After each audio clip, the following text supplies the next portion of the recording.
Hello friends, welcome back. మొత్తానికైతే కల్కి movie team నుంచి ప్రభాస్ అన్న ఫోటో అనేది ఒకటైతే లీక్ అయిపోయింది భయ్య. అంటే సేమ్ లుక్ కానీ అది వేరే స్టిల్ అయితే ఉంది.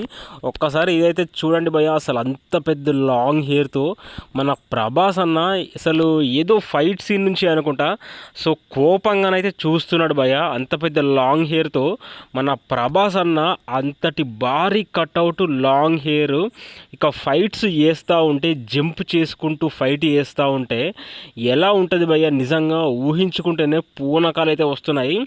మామూలుగా ఆ కట్అవుట్ ఫైట్ చేస్తేనే వేరే లెవెల్ ఉంటుంది. అటువంటిది ఇంత పెద్ద లాంగ్ హెయిర్తో జంపింగ్ చేస్తా ఫైట్ చేస్తూ ఉంటుంది మా అమ్మ. అసలు చూస్తుంటే రెండు కళ్ళు సరిపోవు అనుకోండి. అందుకేనేమో కల్కికి ఇంత క్రేజ్. అసలు ప్రభాస్ అన్న మామూలుగా లుక్కే అసలు పిచ్చెక్కిపోద్ది. అటువంటిది లాంగ్ హెయిర్ అంటే అసలు ఊహించుకోవడానికి కూడా మాటలు సరిపోవట్లేదు భయ్య. నిజంగా సినిమా కోసం అయితే పిచ్చిగా వెయిట్ చేస్తున్నా. ఇక కల్కి మూవీ షూటింగ్ అనేది ఫినిష్ అయిపోయింది భయ్య. గుడ్ న్యూస్ ప్రభాస్ ఫ్యాన్స్కి అయితే గుడ్ న్యూస్.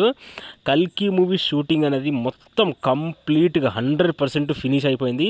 సో ఒక పోస్టర్ని అయితే రిలీజ్ చేశారు ప్రభాస్ అన్న బ్యాక్ సైడ్ నుంచి. సో ఇక్కడ డైలాగ్స్ అయితే భలే కామెడీగా ఉన్నాయి భయ్య. ఒక్కసారి చూడండి.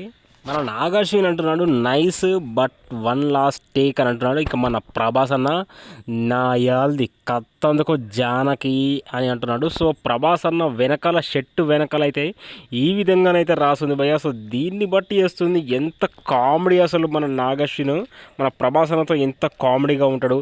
మన ప్రభాస్ అన్న కూడా నాగార్జున కానీ మూవీ టీంతో ఎంత కామెడీగా ఉంటాడో ఈ యొక్క పోస్టర్తో మనకైతే ఈజీగా అర్థమైంది. మొత్తానికైతే మంచి శుభవార్త అయితే ప్రభాస్ ఫ్యాన్స్కి వచ్చేసింది భయ్య. ఇక ఏప్రిల్ 17th రోజు అయితే అనౌన్స్మెంట్ అయితే 100% అయితే ఉంది.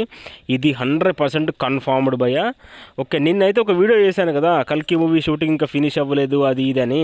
సో మూవీ టీం చాలా కన్ఫ్యూజన్లో అయితే ఉంది భయ్య. ఇది మాత్రం పక్క. ఇక షూటింగ్ విషయంలో కొంచెం మిస్టేక్ జరిగి ఉండొచ్చు అప్డేట్ ఇవ్వడంలో. సో అది తప్ప మిగతా అంతా కరెక్టే భయ్య. Thank you.